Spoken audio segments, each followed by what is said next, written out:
Se escuchan pajaritos, pajaritos. Ahí está. Hola a todos, muy buenas tardes. Bienvenidos a esta nueva edición de Sala de Prensa COVID-19 organizada por JIC. Hoy tenemos tres periodistas, como ya es costumbre en este formato de webinar, pero son tres periodistas enfocados en el ámbito político, judicial, que nos van a ayudar a lo largo de la próxima hora a analizar las recientes movidas políticas que han habido en el país, sobre todo en el Poder Ejecutivo, y también a proyectar de alguna manera lo que es mañana el discurso a la nación del presidente Vizcarra ante un Congreso que sesionará de manera virtual y la última recta, el último año de gobierno. Los presento, aunque son ampliamente conocidos. Nos acompañan Augusto Álvarez Rodríguez, columnista del diario La República; Chela Graciela Villasís, jefe de la Unidad de Investigación del diario El Comercio; y Pedro Tenorio, conductor de 90 Matinal y columnista de opinión política en el diario El Comercio. Gracias a los tres por acompañarnos y de nuevo gracias a todos los que están presentes en el webinar por su tiempo hoy día. Gracias. Gracias. Arranco con una pregunta para los tres, que tiene que ver con el pasado, con lo que acaba de ocurrir. La designación y los primeros días del gabinete cateriano, presidido por Pedro Cateriano y con un recambio de 10 ministros frente al gabinete de Vicente Ceballos. ¿Cómo ven ese cambio y cómo ven los primeros días de la gestión del nuevo gabinete? Lo que se especulaba cuando se dio el cambio ministerial de un mayor foco político, de un refrescamiento de este panorama, ¿se está dando? Augusto, si quieres arrancamos contigo. Ya, muchas gracias, muy buenas tardes. Pues mira, yo creo que Pedro Cateriano es el mejor premier que Vizcarra puede haber elegido para un momento como este. Porque uno conoce la experiencia del gabinete del último año, como lo fue con el presidente Ollanta, y eso requiere un know-how de aprender a cómo manejarte en estos momentos que impone ciertas restricciones por ser el último año. Pero además este es un año muy bravo, porque es el último año más bravo, creo que será de las últimas presidencias de mucho tiempo. Luego creo que contra lo que se cree tiene capacidad de diálogo, como lo demostró la vez pasada cuando fue a conversar con Alan García, con Keiko Fujimori, que eran como sus archienemigos o odiados, ¿no? Y además creo que tiene una capacidad de diálogo que no es un diálogo mecedor, que era lo que le criticaban a Vicente Ceballos, sino que va llegando a acuerdos, tiene capacidad de gestión política y presencia política propia, y además tiene una virtud que es que goza la política, disfruta como pocos la política. Si le dicen que tiene que ir una mañana entera a la CGTP a convencernos de algo, va a ir con entusiasmo y ganas, y que de ahí va a sacar seguro un capítulo más para su libro de memorias, y va con ganas de hacer las cosas, o sea, no se chupa y disfruta hacer política. Entonces, en resumen, para no hacerla tan larga, creo que finalmente tiene una vocación de servicio público que lo hace ser muy leal al presidente, aún teniendo posiciones políticas propias, actúa con lealtad, como fue el caso con Ollanta, con quien tuvo una relación premier-presidente muy, muy, muy tensa, y sin embargo eso no salía al aire, no salía al público, sino que lo manejaba internamente, y yo sospecho que si pudo manejarse bien con Ollanta, es más fácil llevarse con Martín Vizcarra. Chela, para ti, esta promesa de un gabinete más fuerte políticamente, tanto a partir del primer ministro como de algunos de los otros nombramientos, ¿se está viendo aterrizada en estos primeros días de gestión? Yo creo que sí. A mí también me parece que la designación de Pedro Cateriano es la adecuada en estas circunstancias, porque además Cateriano tiene peso político propio, ¿no? Estamos hablando, a diferencia de Ceballos, de un hombre que yo creo que le puede hablar de igual a igual al presidente, y es lo que necesitamos en este momento, en este tramo final, ¿no? En este tramo final en el que, si bien como señalaba Augusto, y todos sabemos, Pedro Cateriano es una persona que públicamente ha expresado sus desavenencias, su postura radical frente al fujimorismo y el aprismo, inmediatamente después de que la señora Keiko Fujimori, a través de las redes sociales, ¿no?, pidiera una suerte de unidad. En este momento él recogió el saludo de ella, ¿no? Y ya en estos primeros días él ha demostrado pues, su vocación de conversar, ¿no? Ha conversado con las diversas bancadas políticas, incluso con líderes políticos también, como Javier Bedoya Reyes. Entonces lo que estamos viendo además que él se está proyectando hacia 3 ejes principales, que es lo que has señalado, ¿no? Que el primero de ellos, por ejemplo, es garantizar elecciones limpias, luego la lucha contra esta pandemia, esta emergencia sanitaria, y finalmente también lo que él ha señalado es que se necesita, bueno, además de elecciones, el tema económico, reactivar la economía. Es un hombre además que está a favor del libre mercado y es creo que lo que necesitamos en este momento, ¿no? Reactivar la economía porque ese es un gran problema que en este momento todos los peruanos queremos saber qué va a pasar con la economía, qué va a pasar con nosotros, qué va a pasar en los próximos meses sin ir muy lejos. Había ahí mucha especulación y rumorología en el gabinete anterior de desavenencias entre el Ministerio de Salud, la PCM y el Ministerio de Economía y Finanzas, un poco representando los ministerios más económicos, más productivos que conforman el gabinete. Pero ¿tú crees que esa relación, esas tensiones, si es que eran ciertas, se han aliviado con este nombramiento y que la balanza se decanta hacia el lado económico más que hacia el lado sanitario?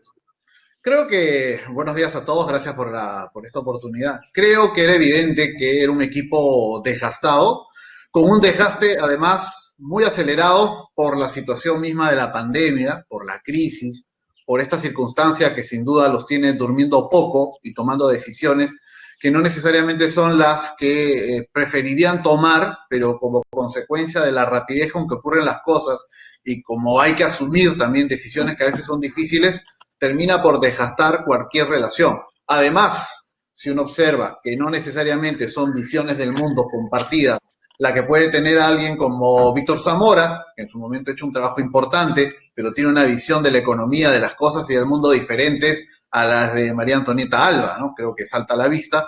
Este intento de Vizcarra por cohesionar, por afinar el equipo, va sin duda con mucha coherencia. Yo coincido con lo que han señalado tanto Chela como Augusto, era un cambio necesario, se caía de Maduro desde hacía mucho tiempo, pero tenía que ser el propio Vizcarra quien se convenciera de que tenía que dar un paso adelante, no bastaba simplemente decirlo, tenía el presidente que cambiar el chip, no bastaba con cambiar a Ceballos, y de alguna manera lo ha cambiado colocando a alguien que dentro de las personas que conversan o tenían alguna llegada con el presidente era de los que iban a aceptar. Creo que se le pudo haber propuesto la PCM a muchas personas en el último año de un gobierno, con un Congreso distinto, sin duda, pero en una pandemia muchos hubieran dicho que no.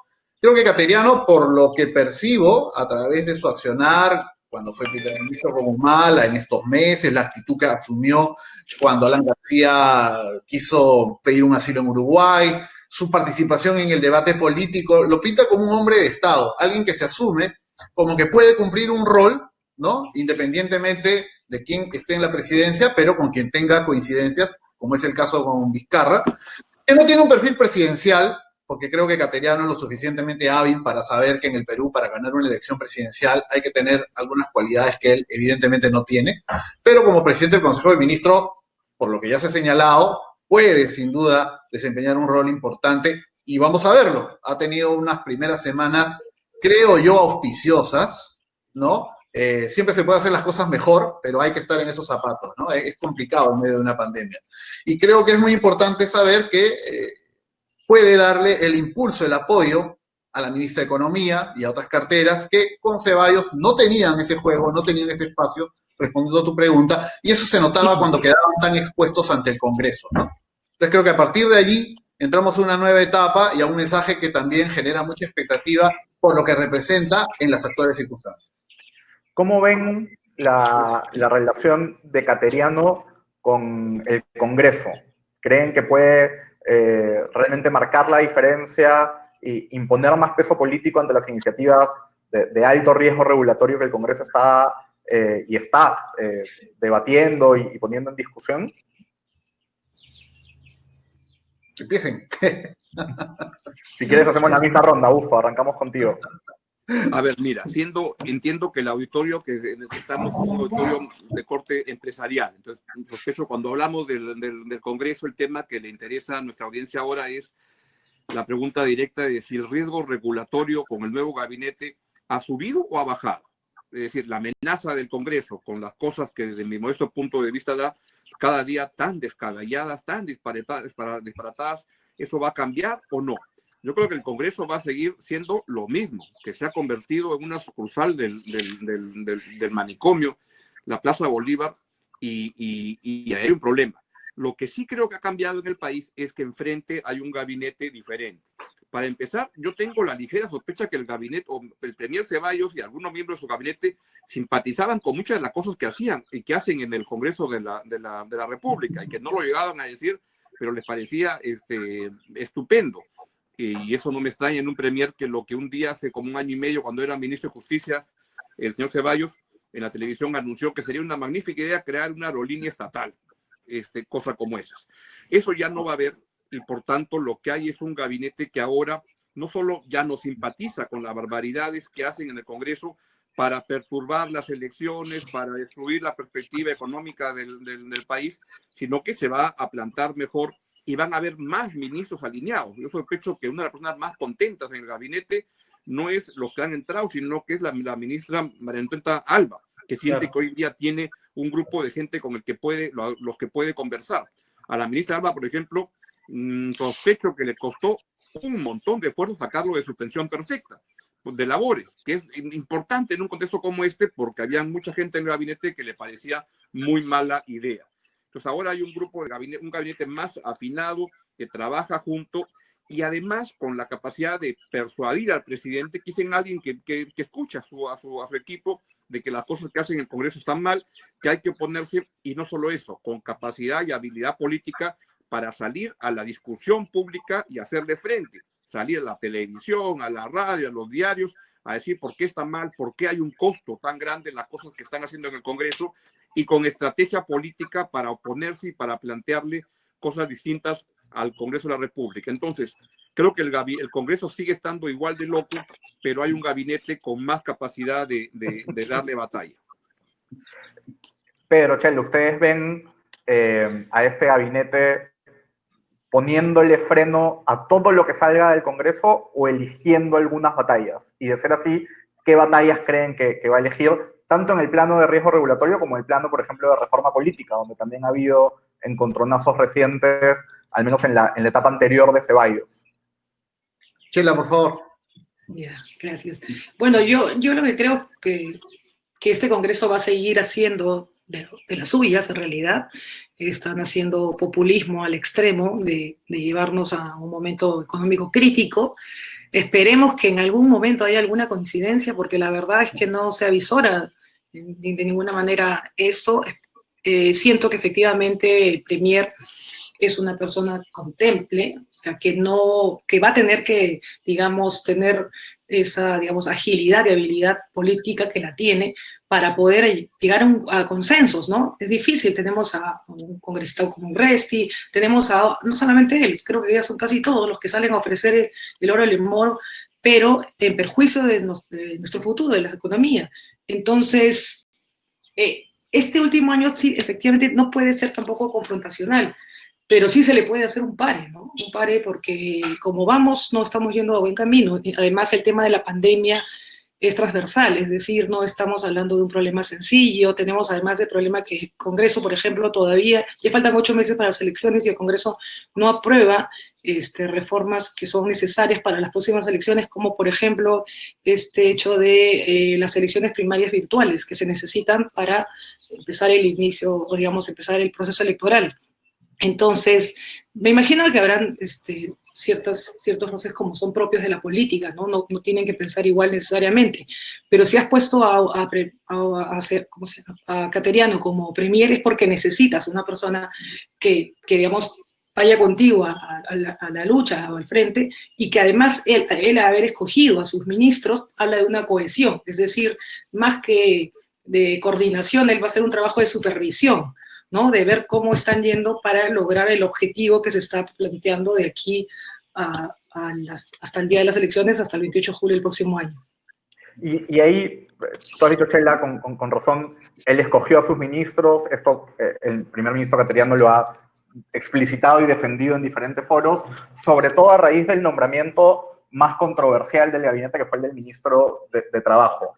Pedro, ¿tú crees que ya pasó la tormenta para el ministro de Trabajo, que ya puede sentirse más consolidado en la posición, o todavía puede haber un Yo creo que la riesgo? tormenta todavía no ha comenzado para el ministro de Trabajo. Lo que ha tenido es un recibimiento frío, suspicaz, como consecuencia de su falta de experiencia para una cartera que tiene un relieve político y que tiene un peso político, o debería tenerlo. Es cierto que la ministra anterior no trabajó mucho en ese sentido, pero se vienen meses muy complicados, muy difíciles, y es un tema que me imagino va a generar también motivos de confrontación, pero sí creo que es importante que este gabinete se mantenga cohesionado, que no ocurra lo que ocurrió con el gabinete anterior, en que a veces veías a la ministra de Economía sola contra el mundo ante un Congreso que se quiere hacer famoso, un Congreso que quiere decir yo también estoy preocupado por el bienestar del pueblo y voy a aprobar estas normas,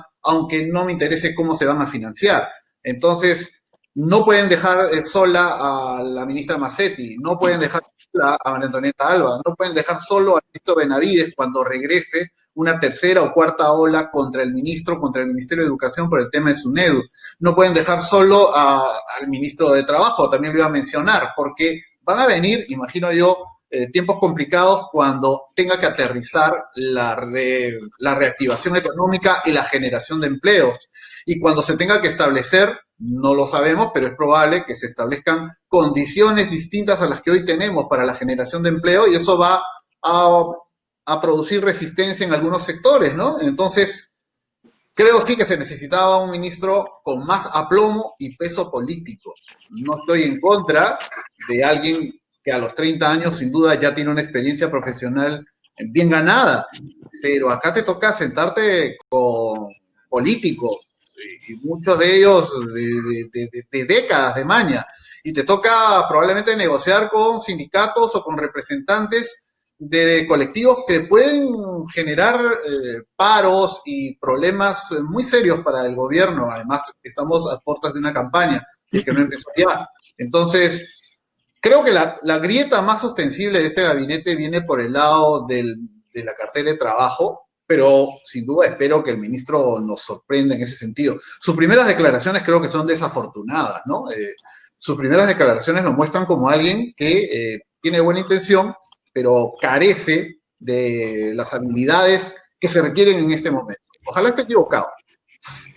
Gonzalo, ¿puedo opinar una cosa de manera que rompo la cadena de que siempre empiezo y discrepo con Pedro para ponerle algo de sabor? Por supuesto. Bacán. Te iba a pedir que lo hicieras. Yo no lo conozco al señor Ruggiero y casi que, no tan, pero casi que le doblo la edad. Yo tengo 60, él tiene 32. Entonces podría decirle este muchacho, ya le voy a decir así. Pero no lo conozco, pero yo veo con mucha ilusión, con mucho interés que gente joven entre en política, y la gente a esa edad entra con una fuerza y con una ilusión que vamos a verlo. Yo prefiero darle hasta el beneficio de la duda, pero entiendo que puedan haber reparos, pero lo que veo con mucho preocupación o con sorpresa es que, por ejemplo, en el Ministerio de Trabajo había una gestión en estos meses que yo creo que ha agravado la crisis económica, porque le decía a la empresa Soyuz, tú no puedes circular, pero no te doy suspensión perfecta de labores. O le decía a Cineplanet, tú no puedes abrir, pero no te dejo ninguna de las prerrogativas que puedes tener para ver cómo pasas el momento. Entonces, no te dejo trabajar, pero no te dejo nada. Y yo creo que se requería un cambio de visión, etcétera. Pero veo que a este muchacho, insisto, Ruggiero, lo han pulpineado hasta los pulpines. Comentaristas jóvenes que para que vean de algo, qué experiencia tiene este señor y todo, pero no solo eso. Ayer estaba revisando el Twitter y veo a un congresista, Jim Ali Mamani. Entonces dice, este es el momento en que se requiere experiencia y no juventud. Yo dije, caracho, voy a ver. Entonces entré a la hoja del jurado y vi a Jim Ali Mamani, y Jim Ali Mamani tiene 30 años. Claro. Y su experiencia es 2 años de analista legal en el Ministerio de Transportes y luego desde el 2013 al 2015, y luego del 2015 hasta ahora pone abogado independiente. O sea, parece que puede haber estado pateando latas. Entonces yo le puse un tuit con mucho respeto, congresista, pero usted también es alguien joven y todo. Y la respuesta de Jim Ali Mamani fue decirme, a ti te pagan por escribir eso y todo, muy que no sé de qué partido, creo que del partido de Urresti o no sé quién. Pero yo creo que a mí me entusiasma que la gente joven entre, y lo que haría notar en este caso es que Cateriano, este gabinete es un gabinete que tiene el sello Cateriano. Y me parece bien porque ha hecho cumplir la Constitución, de que es el artículo 122, creo, el premier propone y el presidente aprueba. Entonces es un gabinete que hay 10 personas que responden a Cateriano y Cateriano se hace responsable por ellos. Si no funcionan, los cambiará, pues. Pero creo que hay un caso, hay una columna de Maite Vizcarra hoy día en La República que habla del bullying digital, y creo que al pobre Ruggiero lo han apanado aún antes de verlo en la cancha. No, pero no solamente eso, yendo un poco respondiendo a lo que comentas, Augusto, no solo eso, sino porque ha sido abogado de un estudio que habrá patrocinado en el 99% a empresas privadas. Es absurdo cuestionar a una persona que puede tener un conocimiento del derecho laboral y de lo que corresponde aplicar, como tú dices, con una mentalidad nueva, con una actitud distinta a la que se tenía. Yo en general coincido contigo, por eso terminaba mi comentario, ojalá yo esté equivocado, pero lo veo en una entrevista en TV Perú, todo el mundo le ha pedido entrevista y él ha decidido, ya, voy a TV Perú, donde me imagino que además, por ser este canal, sin duda es una entrevista independiente, pero no me van no me van a levantar del piso. Y sin embargo, cuando le preguntan, ¿qué ofrece usted a los jóvenes? Que creo que es un segmento muy importante en ese momento, y además es una pregunta que te permite hacer política, porque te permite proyectar una imagen de que tienes las ideas claras, de que tienes una agenda y que de pronto el Congreso no te va a dejar implementar o te va a costar, pero tienes alguna idea. Y sin embargo, él habla de su propio caso. Entonces, ahí yo veo que hay una primera oportunidad perdida, que no tiene por qué marcarlo, no tiene por qué desacreditarlo, pero sí me lleva a ver con preocupación que allí puede estar, como digo, el lado más débil de este gabinete, pero porque además al sector laboral le va a tocar tareas muy, muy complicadas. Mira tú, la otra ministra que hacía, la que se ha ido, decir no a muchísimas solicitudes de suspensión perfecta de labores en empresas que no han estado operando durante meses. O sea, son casos realmente críticos, ¿no? ¿Qué va a hacer este ministro? Bueno, ojalá que tenga una salida, una llave y que tenga apoyo, ¿no? No lo pueden dejar solo. A ver, una precisión, bueno, sobre Ruggiero. Efectivamente, él inició pues con un bullying cibernético impresionante. Que venga del sector privado es muy bueno también, ¿no? O sea, bien, digamos que, claro. Pero creo que si Pedro Cateriano ha salido en varios medios a defenderlo, entonces siento que es su apuesta y me parece, la intuición que yo tengo es que Cateriano va a estar detrás de él, o quizás va a participar mucho de ese sector, de ese ministerio, ¿no? Esa es la impresión que tengo, que él va a estar supervisándolo, quizás porque es un conocido suyo, ¿no? Es la impresión. Esperemos que eso sea, ¿no? Que esa sea un poco la idea. Una pregunta final sobre el gabinete para pasar a los temas más de futurología con ustedes. ¿Han visto o prevén que hay una mejora en la comunicación política del gobierno? Y aquí yo sí voy a recoger una crítica que le han hecho a Cateriano, sobre todo en las redes sociales y en el bullying digital, que es que Cateriano tiene modos de comunicación política más del siglo XX o de principios del siglo XXI, más de, pues, batirse a duelo oratorio con Alan García, que necesariamente lo que se necesita en una situación de pandemia donde necesitas mucha comunicación, incluso social, educativa, pedagógica, a los peruanos sobre qué tenemos que hacer. En estos primeros días, ¿ven un cambio, ven una mejora? ¿Hay espacio para seguir mejorando en el gobierno? Empiezo yo, ¿te parece? Creo que sí es una mejora, porque si lo comparas con Ceballos, Ceballos era contradictorio en sí mismo, ¿no? Y creo que Cateriano es mucho más articulado, tiene una idea hacia dónde piensa que deben ir las cosas. Creo que es una idea además que comparte con Vizcarra, ¿no? Lo estamos viendo. Es de opiniones tajantes y claras, y creo que es lo que se necesita en este momento. Cateriano no es alguien que va a cambiar de la noche a la mañana, no es porque le digan, oye, a partir de ahora tu discurso tiene que ser mucho más qué sé yo, populista, por darle un adjetivo, lo va a hacer. Él muere en la suya, y la suya es, como recordaba Augusto, ser un soldado que va con la lanza en ristre cuando corresponde, y ser dialogante y tocar puertas cuando corresponda también. Así como se reunió con Alan García, se reunió con Keiko Fujimori en esa época, y hoy ha recibido un poco el respaldo de quienes consideran de que en medio de la pandemia no hay que mostrar tampoco una actitud beligerante, y creo que eso ha llevado a que Cateriano module también su discurso, y en ese sentido pienso que todavía tenemos que verlo en la cancha, todavía tenemos que verlo en lo que va a significar este mensaje, que seguramente lo vamos a comentar luego, y lo que será su presentación ante el Congreso, ya aterrizando las propuestas del mensaje, para tener una clara idea si es o no lo que corresponde. Y solamente para añadir, creo que Vizcarra se ha visto precisado a ser mucho más directo y a ser mucho más transparente en sus mensajes, como consecuencia de lo que estamos viendo, ¿no? Una situación que está lejos de ser aquella que todos queríamos, no solamente el gobierno, hace 3 meses, ¿no? Entonces, por la fuerza de los hechos, tiene que ser más directo, tiene que ser además mucho más claro en lo que está buscando, y eso se empieza a notar en su mensaje de los últimos días, pienso yo. Correcto.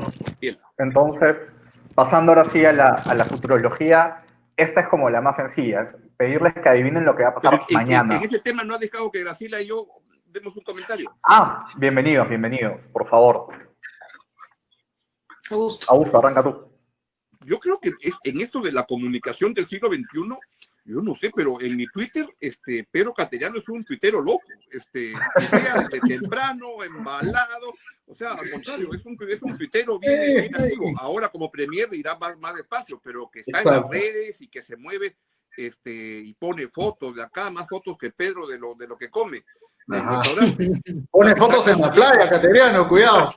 Es bien activo, y lo bueno es que habla claro y te responde claro. Por ejemplo, cuando otra vez con este muchachito Ruggiero, cuando le preguntan, pero Ruggiero ha trabajado en un estudio privado. Entonces dice, oiga, pero ganarse la vida para trabajar es un oficio decente. O sea, la gente decente trabaja para vivir. O sea, ¿cuál es el problema? No como otros. Y creo que además es un capitán que reparte pelota, pero lo que se siente es que eres el que manda. Y por lo que escucho en estos días y lo que tengo entendido, él ha estado trabajando más que con el ministro de Trabajo, con la ministra de Economía y con la ministra de Salud, con quien está trabajando muy activamente y muy metido en eso. Entonces es un capitán de equipo que reparte pelota y cada quien es responsable de su actividad. Entonces yo veo, y lo que tengo entendido también por lo que he escuchado, es que va a venir una campaña de difusión, que es la que debe hacer el gobierno hace tiempo y que no ha habido, y que es de cómo cuidarnos los peruanos de manera más inteligente, como que se ha visto en otros países, donde sale el abuelito, que van a celebrar el cumpleaños del abuelito, y le dan de regalo, y se ve en la otra escena que el regalo es un balón de oxígeno, porque lo han contagiado. Es decir, tener una campaña de comunicación mucho más activa, que nos enseñe de los riesgos, que cuando creo que ya pasó la tormenta, el virus está dando vueltas por ahí y nos puede agarrar a cualquiera. Entonces, eso es lo que se requiere, comunicación moderna del gobierno, no tanto política, sino de, no sé cómo le llaman, comunicación para temas sociales que son fundamentales ahora, ¿no? Comunicación política. ¿Hubo temor político a hacer esa comunicación antes, a que vincularan pues la inversión publicitaria en medios o cosas así con el gobierno, y por lo tanto no se hizo esas campañas? ¿No se hicieron esas campañas? No sé, pareciera que eso fue, ¿no? Pareciera que, ¿sí?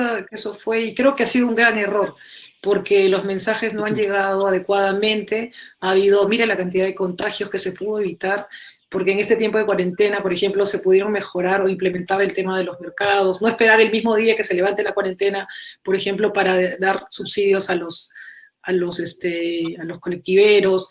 En realidad, yo sí creo que fue un error. Quizás el presidente lo hizo para que no lo cuestionen, porque de no estar dando, digamos, plata a los medios para que sientan que son vizcarristas, ¿no? Entre comillas, pero en realidad sí era necesario que la gente aprenda a lavarse las manos, que es necesario, que usar la mascarilla, el daño que puedes ocasionar. Creo que sí ha sido un gran error de parte del gobierno, que recién, ¿no?, a raíz quizás del cambio de gabinete, va a tomarlo en cuenta. Bueno, y el gobierno, con el nuevo gabinete... Lo que Graciela dice, disculpa que te interrumpa, Gonzalo, me parece que es bien importante, porque de repente el presidente Vizcarra pensaba eso, pero no daba el paso. Pero de repente se requiere un premier como Cateriano que le dice, yo me compro el pleito y salgo a discutir. Le pongo un ejemplo de estos días.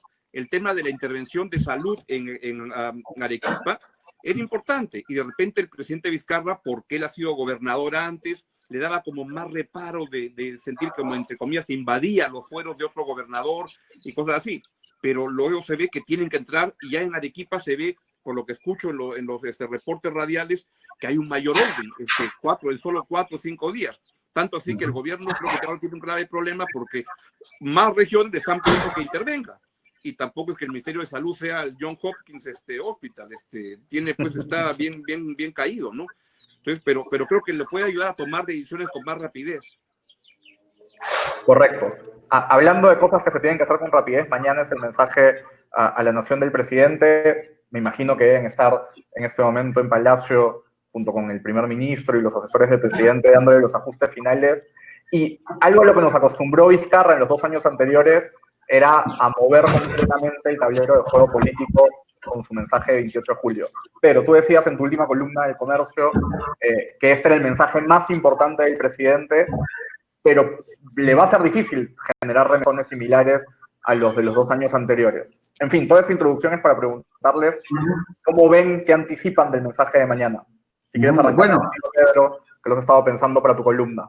Bueno, pienso que es el mensaje más importante de la presidencia de Vizcarra por la fuerza de las circunstancias, ¿no? Porque estamos en una pandemia que todavía no ha terminado, no sabemos cómo va a terminar, cuándo va a terminar y cómo nos va a dejar.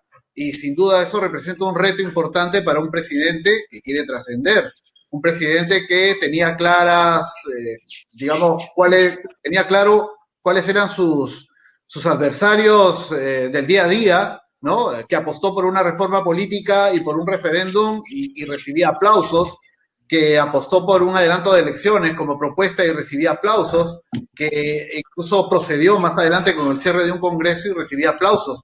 Hoy en día el Perú quiere saber cómo vamos a enmendar aquello en lo que se ha fallado en estos meses y cómo vamos a proyectarnos a la recuperación, ¿no? Y allí hay 2 ejes que son fundamentales, 2 ejes que creo también lo ha comentado Augusto y Chela lo deja trasuntar al inicio de esta charla, ¿no? Que tiene que ver con la reactivación de la economía, porque eso es fácil decirlo, pero es importante que el presidente le demuestre al país que tiene claro cómo lo va a hacer, cuál es la hoja de ruta, cuál es la agenda, en la cual además yo trataría de integrar al Congreso, no ir en paralelo en una competencia de quién recibe más o genera más aplausos, sino quién trata de atraer a esa otra fuerza, donde siempre va a haber sus radicales, pero donde puede haber un conjunto en el cual se pueda articular un trabajo ordenado y un trabajo además que sea útil realmente para las personas.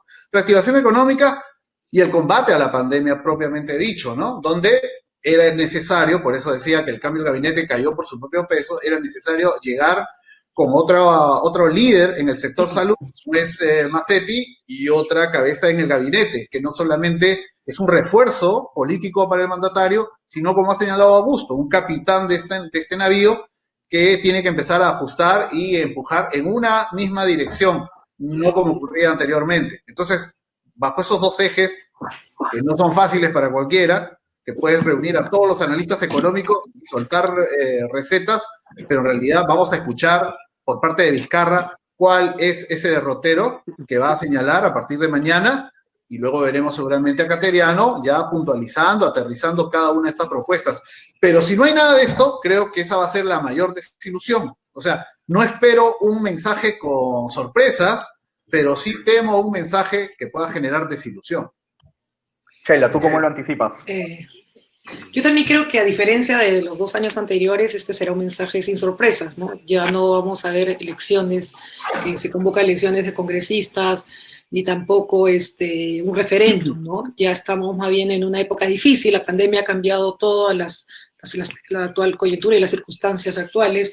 Me parece más bien que él va a ir en un tono, o tendría que ir en un tono, digamos, conciliador, y pensar en qué se va a hacer inmediatamente sobre el tema de salud, por ejemplo, ¿no? Que ahora, si bien se ha levantado una cuarentena, casi todos seguimos manteniendo un trabajo remoto. el tema de la economía, que es importante. Por ejemplo, hay un grave problema actualmente, que es el presupuesto, la ejecución de los presupuestos, tanto de los gobiernos regionales como de las municipalidades, ¿no?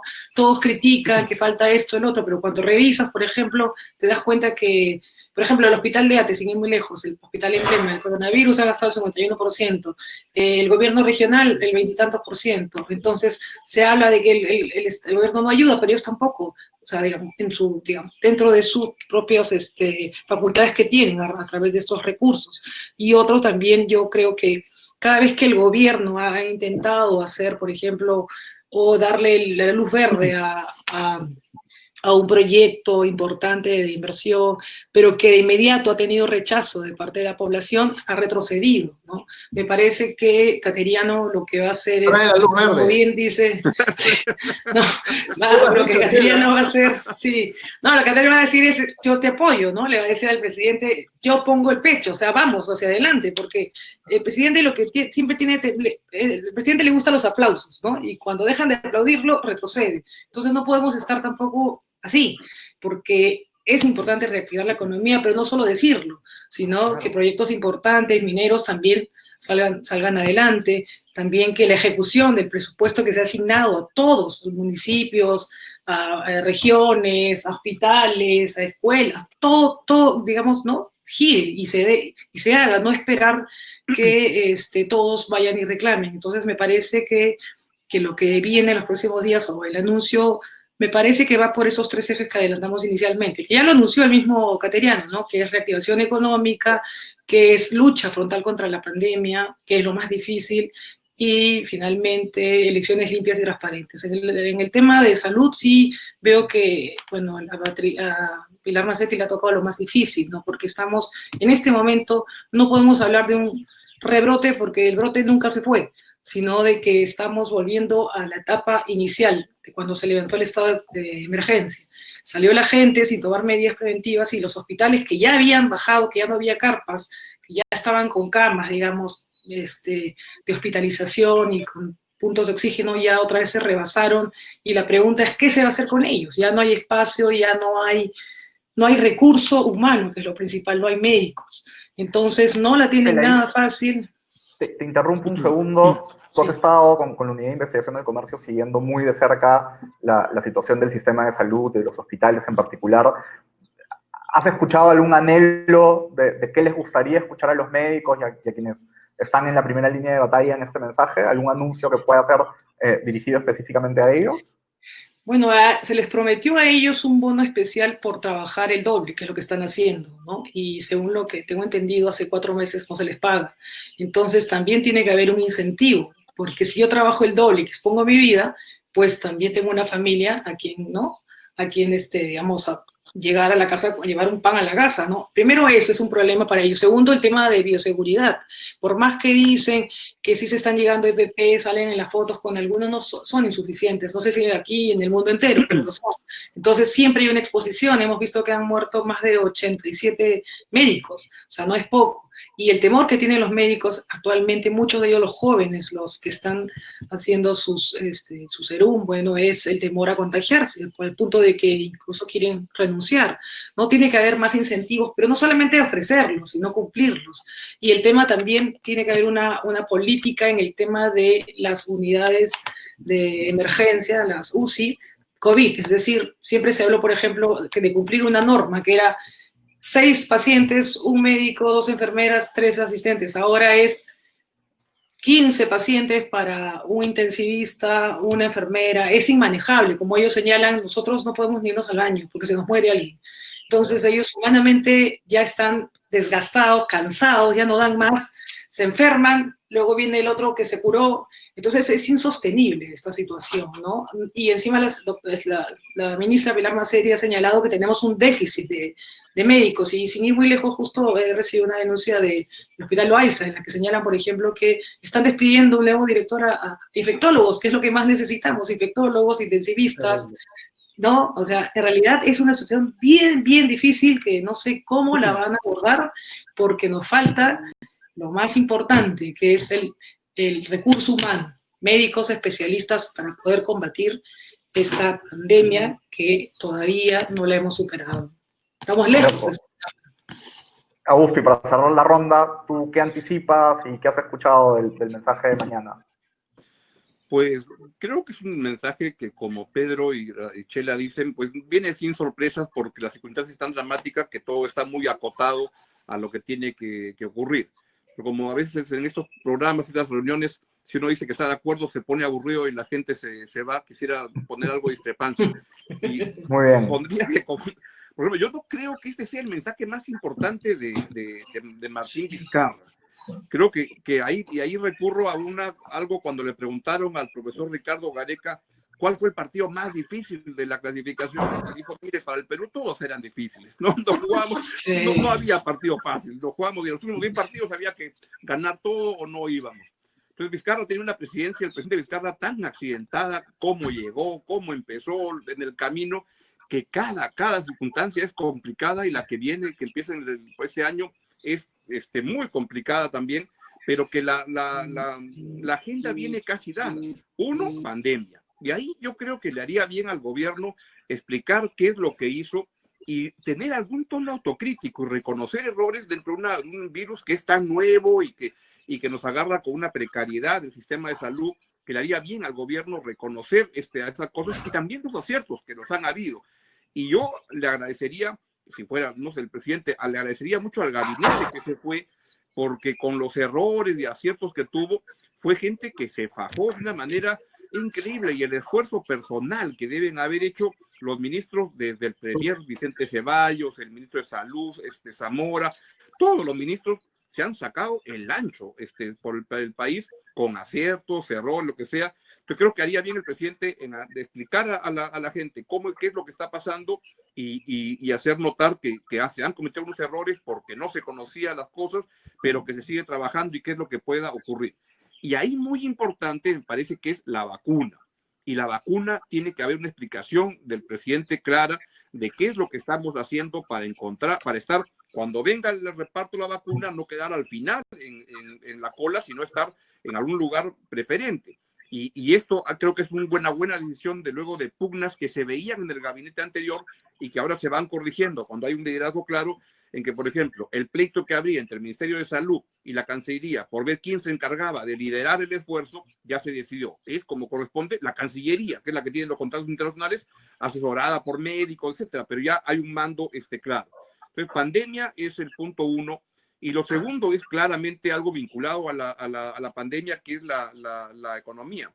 La economía peruana ha retrocedido en 5 meses, 10 años. Eso es lo que nos ha pasado en pobreza, en empleo, en solidez de las empresas, y aquí se va a requerir un continuado apoyo y ayuda a familias y empresas para salir adelante, para enfrentar el desempleo y la gente pobre que la está pasando mal y la va a pasar muy mal todavía por mucho tiempo. Y al respecto creo que es importante el anuncio y lo que han mencionado Chela como Pedro, que lo bueno del gabinete cateriano es que apoya mucho más la inversión privada, pero también la pública.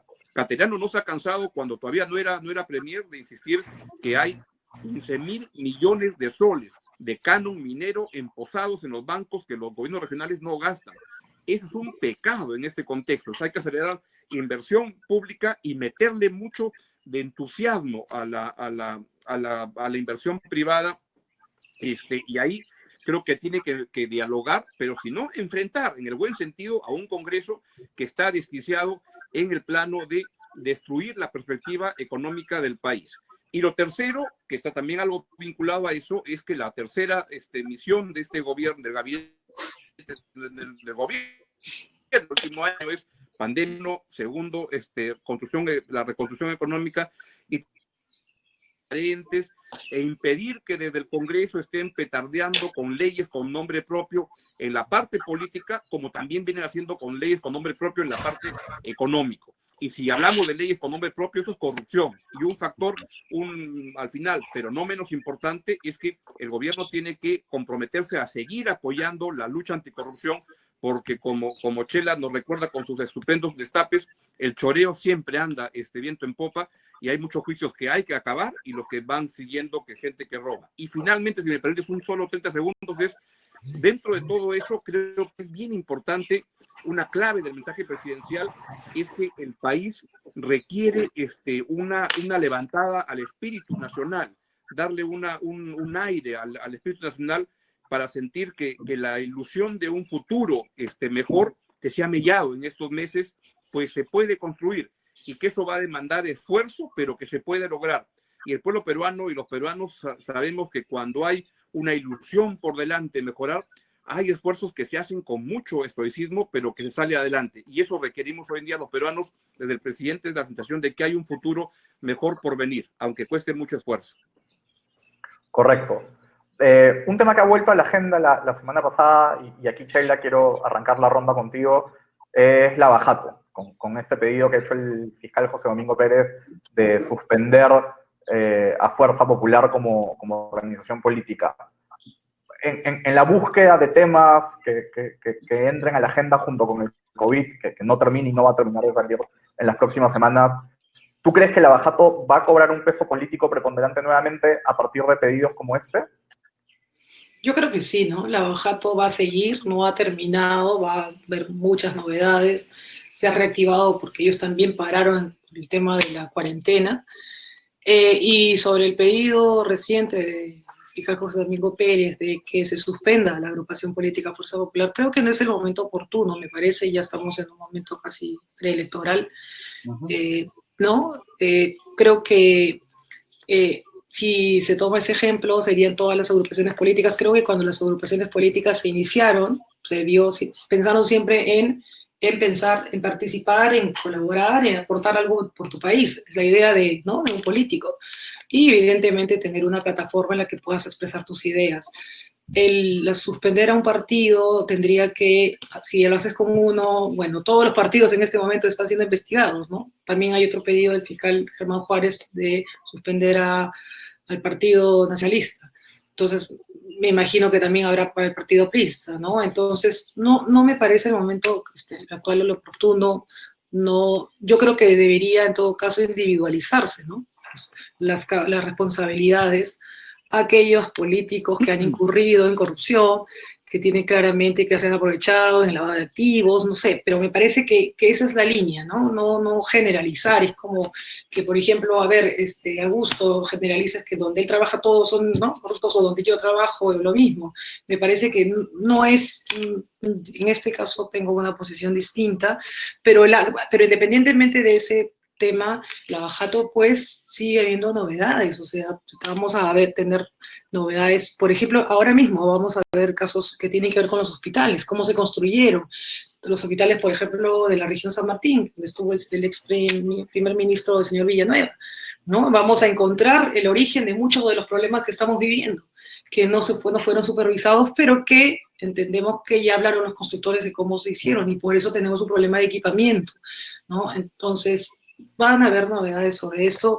Creo que Lavajato es importante, será importante y seguirá siendo, y va a también ser tema de discusión para los electores a la hora de decidir, ¿no? Porque de la fe, como Augusto habla de que hay que tener un poco de fe, pero la fe últimamente es lo que más escasea, ¿no? La esperanza a un futuro incierto, por el tema de salud, por el tema laboral, por el tema de corrupción, ¿no? Todos buscamos digamos, aspiramos a tener un gobernante que no esté vinculado a temas de corrupción, pero eso es todavía un trabajo de largo aliento que difícilmente vamos a encontrar por ahora, ¿no? Ese es en el caso de Lavajato, y yo creo que Lavajato es un tema que, si no fuera por la pandemia, o incluso con la pandemia, Lavajato es un tema que tiene que ver, creo que es el tema de corrupción que no ha tenido precedente alguno en el país, ¿no? Es el tema de corrupción más importante de nuestra historia. Y vamos a seguir viendo nuevos capítulos, ¿no?, que todavía faltan escribirse en esta historia. Y como consecuencia de este pedido, Pedro, Augusto, ahí le dejo la pregunta a los dos, es el primero o uno de los primeros pedidos de la Fiscalía y de José Domingo Pérez que encuentra críticas en sectores que habitualmente lo apoyaban. ¿Marca un antes y un después, o es simplemente un hipo, pero luego los sectores que estaban más de acuerdo con la tarea de los fiscales van a seguir alineados, y los sectores que estaban oponiéndose a esta tarea seguirán también en su carril? ¿Cómo ven el impacto político de este requerimiento?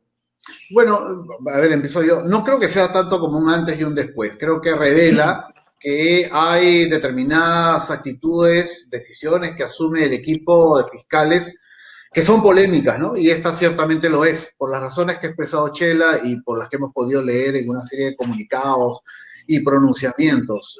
Lavajato va a tener un desarrollo judicial en los próximos meses y eso va a tener mucho impacto en la política y también nos va a llevar a una discusión que es más de fondo, que va de la mano con Lavajato, pero que es importante porque estamos en un año electoral. Es cómo se financia la política y cómo se van a financiar las campañas y cómo se va a financiar las campañas al Congreso. No te olvides que hay 130 escaños por cubrir y algunos lo harán con la frente en alto y de la manera más transparente. Pero como estamos viendo en este y en otros congresos, hay intereses y hay poderes o peligros tan perniciosos como la corrupción en el ámbito de la construcción, como puede ser el narcotráfico, la minería ilegal, la trata de personas y otros problemas que terminan inoculando, inyectando dinero a los partidos y a las campañas. Y eso lo hemos visto y lo vamos a seguir viendo probablemente.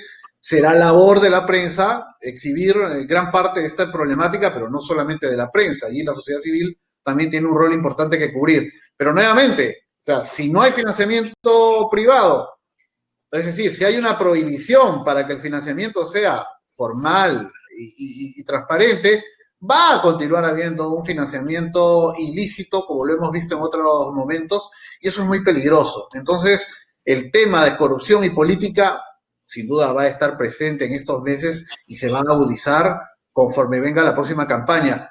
Probablemente los grandes protagonistas de Lavajato, que fueron gobierno y que ahora enfrentan procesos y se aproximan a acusaciones, no van a ser los protagonistas de esta elección. Probablemente esos partidos van a tener candidatos que ingresan a la campaña bastante disminuidos en una situación complicada, pero no va a significar que el tema va a estar ajeno de la campaña. Pasando al último tema, empezamos con la futurología de mañana. Ahora les pido que nos proyectemos de aquí a un año, cuando asuma el nuevo gobierno. ¿Cómo ven el proceso electoral enmarcado pues, en una pandemia, en una recesión histórica, en un proceso anticorrupción también histórico? Nos quedan 5 minutos y podemos robarles quizás 5 minutos más para una reflexión final de cómo ven las elecciones. Y yo sí les pediría que se aventuren, no a que me den un nombre de cómo ven al próximo presidente, porque sé que es demasiado arriesgado, pero cómo ven el perfil de nuevo gobierno que deberíamos tener. Ahí si quieren volvemos al orden inicial y arrancamos contigo. Muy bien. Claro. En el Perú prever a los ganadores cuando faltan 10 meses es como prever quién va a ser el ganador en Suiza dentro de un siglo.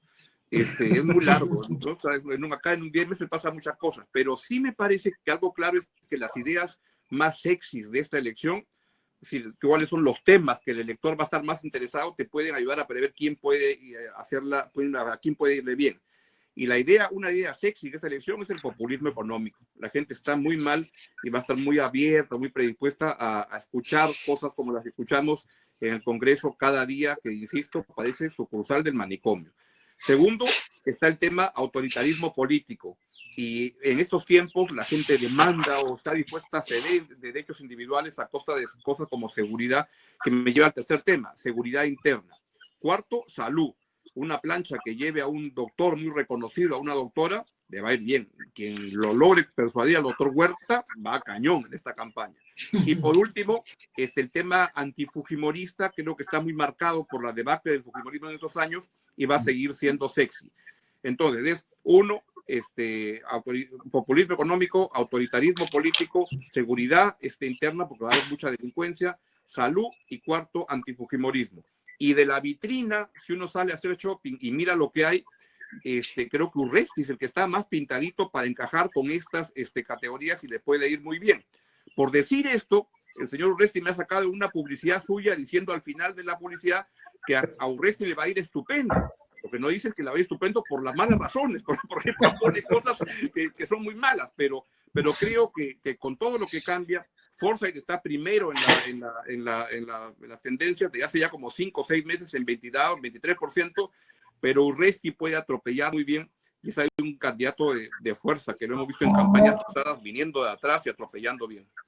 Augusto, y por la tendencia que hay en la sociedad, pero también en nuestro diseño electoral, a polarizar, ya, pues si pasa un Urresti a segunda vuelta, buscar ese candidato que contrarreste al líder o al presunto líder o al probable líder. ¿Quién podría hacer ese balance en Urresti en la segunda vuelta que haga de esto una elección, como han sido las últimas, pues polarizada y competitiva hasta el final? No lo sé. Creo que una opción es que la gente entre buscando un espacio de centro, centro, tipo alguna conjunción, una mezcla de Forza y con Del Solar, con Nieto, con Guzmán, o sea, un espacio de centro por ahí. La otra es la parte de la izquierda, que como van divididos, no la chuntan, pero en la última votación han sido el 25% o algo más. Entonces es un espacio que también es importante, que puede recorrer. Acuña es otra fuerza que puede ser importante porque fuera de Lima, como que recoge lo que el fujimorismo deja.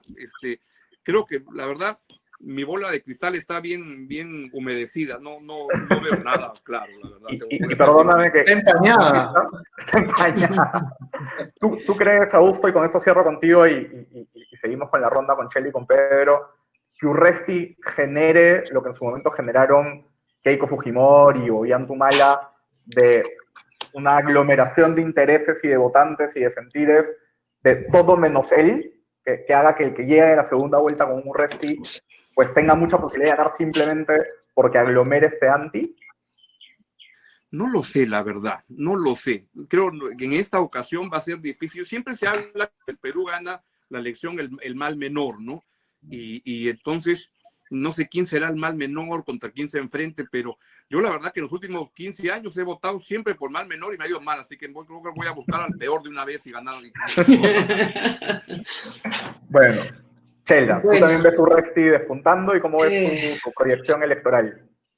Bueno, las experiencias pasadas nos han demostrado que el que va primero nunca gana, ¿no? O sea, si va ahorita, o sea, Forsyth de repente está encabezando, todos lo van a golpear duro, ¿no? Luego golpean duro el segundo, al tercero no hay casi tiempo y termina ganando, o el cuarto, ¿no? Creo que en este momento, el tablero está bastante fraccionado, ¿no? Pero sí el que ofrezca más, el más populista, definitivamente, el que también demuestre carácter, temple, ¿no? Porque eso siempre exigimos, acá falta orden, es el que va a tener mayores oportunidades. Urresti podría tener ese perfil, pero vamos a ver qué le sacan a Urresti porque está asociado a Luna y él cuando le mencionan a Luna se queda callado, habla de los demás. Sí, se queda en la Luna, efectivamente. Y probablemente todavía no aparezca el otro competidor importante, ¿no? de Urresti, porque va a ser una elección en la que vamos con desesperanza y en busca, lamentablemente, del populista. Yo te voy a ofrecer tanto, te voy a ofrecer más sueldo, voy a subir el sueldo mínimo, te voy a dar todo lo que tú quieres. Y nuestro país es así, va a votar por esa persona, ¿no? En las regiones especialmente ese discurso cala muy bien.